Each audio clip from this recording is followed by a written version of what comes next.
Hello and welcome. This video talks about Bayes' theorem.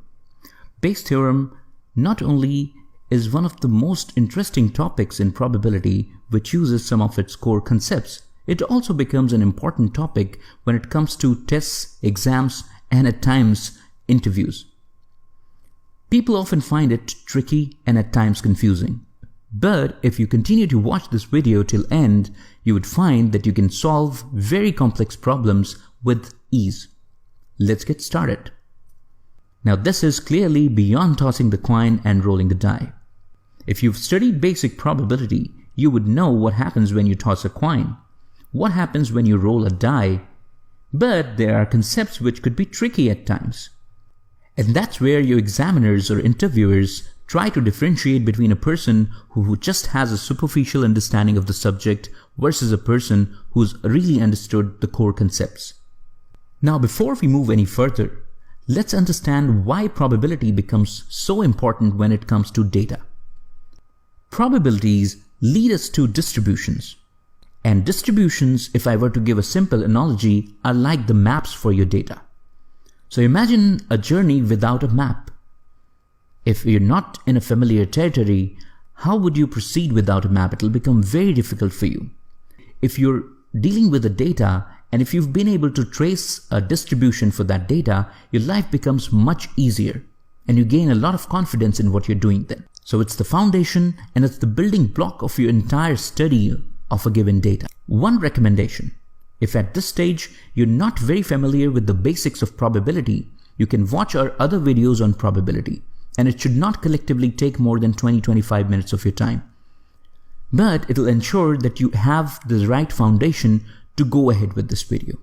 If you already are comfortable with it, just hang in for a while and I'm sure things will start making sense to you. Bayes' theorem is nothing but an application of conditional probability. This red rectangular space is known as the sample space.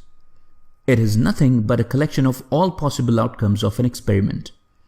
And let there be events A and B. These are not disjoint events, they are overlapping. And the portion which is overlapping, that is, the portion which is common to both A and B, is known as A intersection B.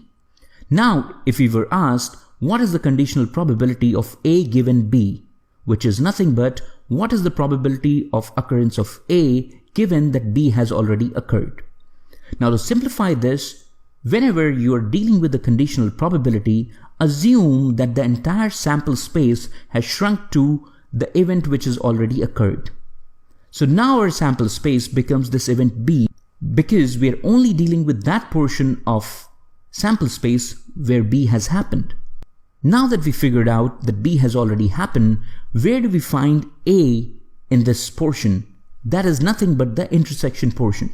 So you can simply write the probability of A given B as probability of A intersection B divided by the probability of B. Again, if you're finding it confusing, you might want to pause, rewind, and listen to this piece again. But if you're good, we are good to go. Likewise, if we were to estimate the probability of B given A, which is nothing but the probability of occurrence of B given that the event A has already occurred, again simplified by assuming that the sample space in this case as well has shrunk to A, and now you will look for the availability of B within A. And that is nothing but probability of A intersection B divided by the probability of A.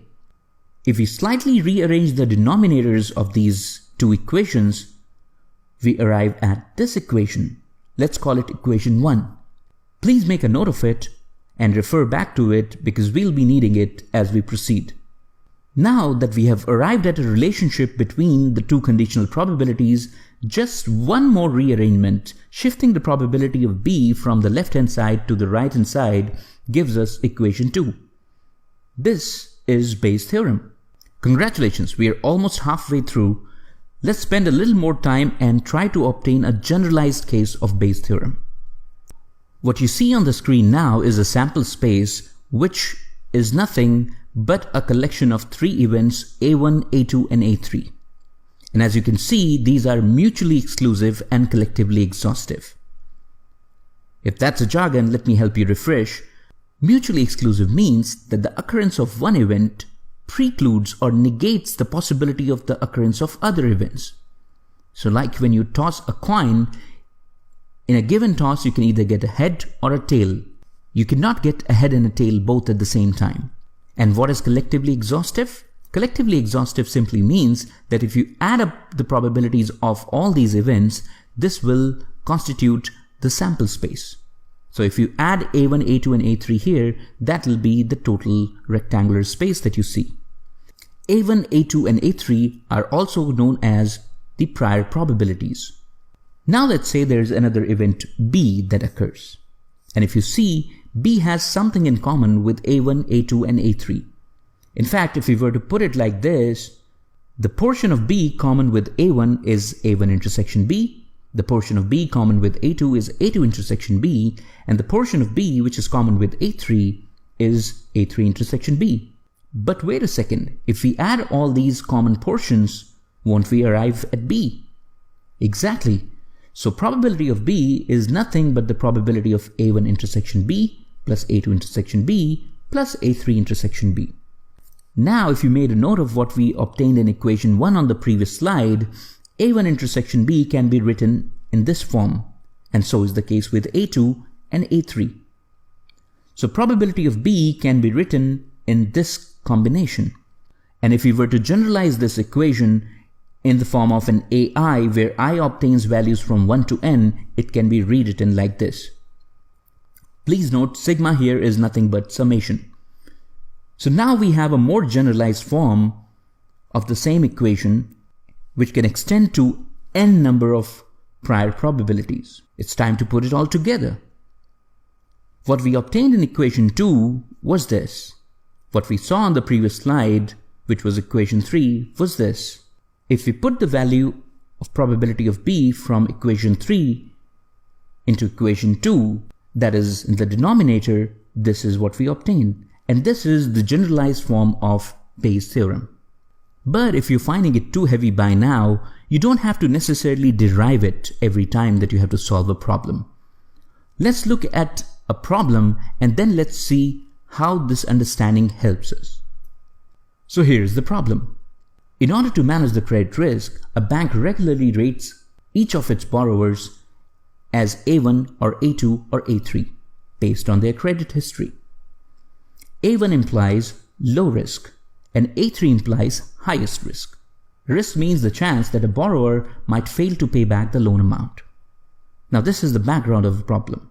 Based on the historical data, on an average, 30% of the customers are rated A1, 60% are rated A2, and 10% are rated A3. What are these? These are prior probabilities. It was found that 1% of the customers who were rated A1, 10% of the customers who were rated A2, and 18% of the customers who were rated A3 eventually became defaulters. That is, they failed to pay back. So in a way, this is the conditional probability that's been given to us. Now let's look at what are we expected to solve. If you randomly pick up a customer from defaulters pool, what is the probability that he had received an A1 rating? An important observation related to such problems. These problems could be really daunting if you read the entire problem and then try to work it out. It'll be better to break it into parts and take a step-by-step approach. Let's just see how we can do it.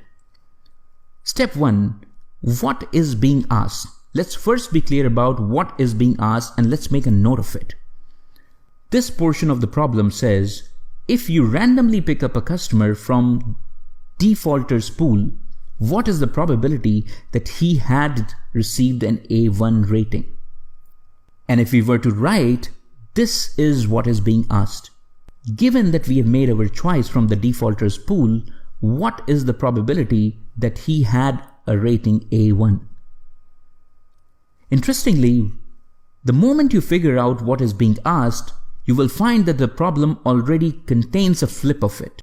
I mean to say, when I'm being asked A1 given defaulter, defaulter given A1 will always be given in such problems. Let's have a look. If you read the text which is colored here, it says 1% of the customers who were rated A1 eventually became defaulters. Not only that you know it for A1, You also know it for A2 and you also know it for A3. It's clearly stated in the problem. This is the conditional probability piece which is known to us. What else is known to us? Based on the historical data, on an average, 30% of the customers were rated A1, 60% of the customers were rated A2, and 10% of the customers were rated A3. And these are the simplest probabilities. Prior probabilities, normal probabilities. Here we go.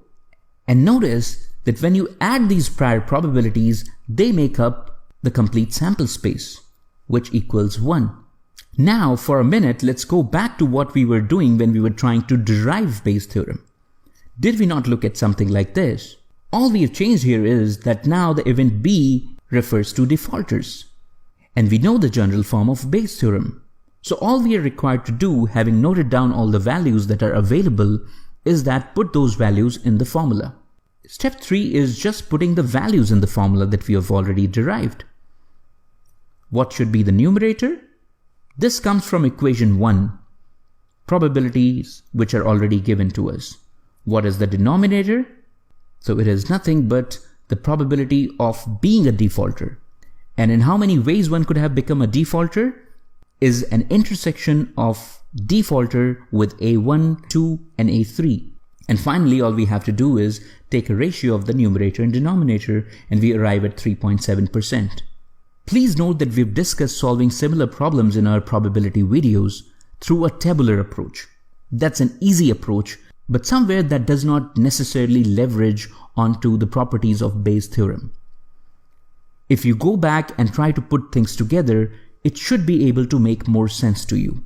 What is the terminology that we normally use? How do we identify it's a Bayes' theorem problem? We would always be given certain probabilities which are called prior probabilities, such as rating A1, A2, and A3 in this case. And we saw that when you add these all up, it would always constitute the complete sample space. The second ingredient that will always be available will be a set of conditional probabilities. And we saw it's very easy to figure out if you first note down what is being asked in the problem. These will be the opposite or the flip of it. Coming to the last part, it is nothing but the posterior probability, as we call it. That is being asked. I completely understand that this is a tricky topic, and that's why a lot of people tend to look for shortcuts. They try to memorize the answers given in the book, but that's not the idea here. And like I said in the beginning, these are the kind of questions that are asked to find out whether your knowledge about the subject matter is at the surface or you have gone to some depth. Hope you liked the video, and if so, please give it a thumbs up and subscribe to our channel. Hit the bell icon so that you continue to receive updates whenever we upload a new video. And like I always say, knowledge gets multiplied when you share it. So share it with all your friends who might benefit, and I'm sure you will receive knowledge in return. Thank you for watching.